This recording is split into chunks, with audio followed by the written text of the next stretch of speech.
साथियों, मुझसे कई बार लोग पूछते हैं कि आखिर घर तो देश में पहले भी बनते थे, सरकार की योजनाओं के तहत बनते थे, फिर आपने बदलाव क्या किया?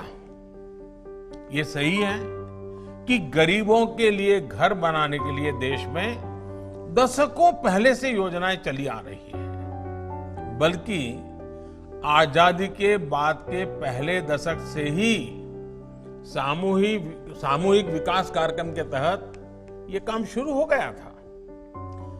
फिर हर 10-15 साल में इस प्रकार की योजनाओं में कुछ जुड़ता गया, नाम बदलते गए, लेकिन करोड़ों गरीबों को जो घर देने का लक्ष्य था, जो एक गरिमापूर्ण जीवन देने का लक्ष्य था, वो कभी पूरा ही नहीं हो गया।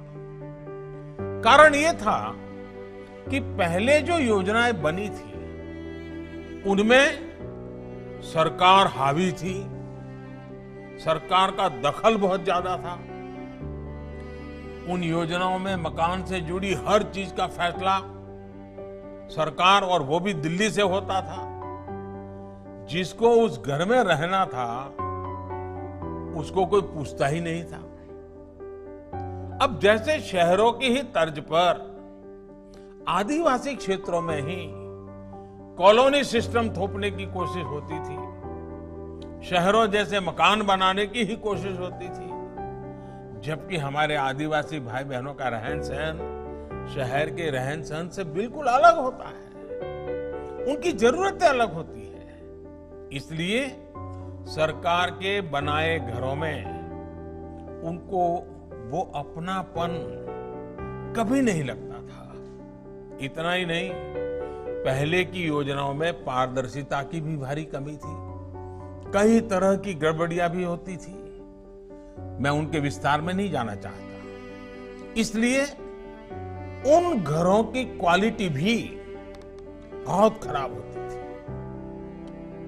ऊपर से बिजली, पानी जैसी मूल जरूरतों के लिए लाभार्थी को सरकारी दफ्तरों के चक्कर अलग से काटने पड़ते थे। इन सबका नतीजा ये होता था कि उन योजनाओं के तहत जो घर बनते भी थे उनमें जल्दी लोग शिफ्ट ही नहीं होते थे, उनमें गृह प्रवेश ही नहीं हो पाता था।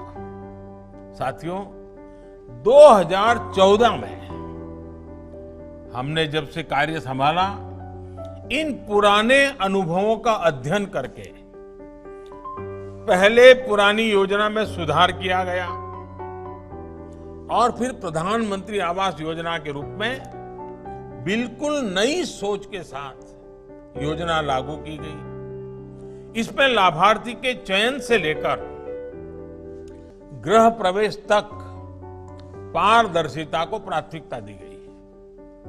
पहले गरीब सरकार के पीछे दौड़ता था, सिफारिश के लिए ढूंढता था लोगों को। आज हमारी योजना ऐसी है कि सरकार को लोगों के पास जाना होता है, खोजना होता है और सुविधा देनी होती है।